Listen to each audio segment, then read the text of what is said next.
Huy. Aba. At nandito na naman ako. Si Bongo, nasa ospital daw, oh. What the heck? Teka lang. Bongo, matanong ko lang sa'yo, ano naman bigla ka nagkasakit? Huwag ka muna magkasakit, alam mo naman, wala pa namang warrant. Ang aga naman yan, ano yan, advance mag-isip? Sasabihin ni Bongo, iba na yung advance mag-isip. Huy, Bongo, wala pang warrant. Tsaka hindi tumatalab yung ganyan. Kailangan yung magkakasakit ka, alam mong reveal niya yung mapipilay ang paa mo, magwi-wheelchair ka, tapos mag-neck brace. Eh, yung mga ganyang style, wala yan, hindi tatalab yan.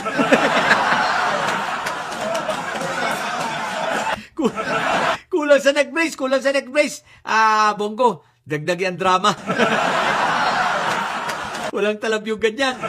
Kailangan yung ikaw ay naka-neck brace, tapos naka-wheelchair, tapos nakabalot yung dalawa mong paa, tapos lagyan mo ng benda yung iyong ulo, ganon.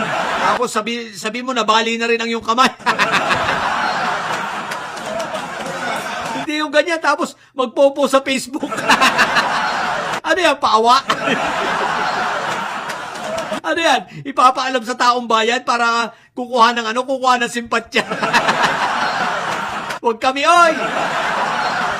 Basta may naghihintay sa'yo, dalawa, ICC at flood control. Huwag ka mag-alala, Bongo, at aabutin ka rin ng flood control. Hindi yan magtatagal. Ang Christopher Lawrence Tesorogo Construction, aabutin din yan. Pero, huwag namang ganyan. Ang pangit Hindi magandang kadramahan yan. Ang dapat magdadrama ka, yung talagang kapani-paniwala. Tulad yan, yung ganyan humiga ka lang, nasa hotel ka lang yan Oh, style mo naman bulok. May pa hospital ka pang nalalaman. Magkano lang ba sa Santa Cruz kayo ng wheelchair? Ang mura-mura lang naman, kayang-kaya mo naman yun. Hihingi mo nga ng libre yun Tapos makakahingi ka na rin ng mga pang neck brace. Tapos lagyan mo ng benda yung ulo. Lagyan mo ng benda paikot na gano'n, Di ba? Yung parang si Piling nung araw, nakaganon. Ganon!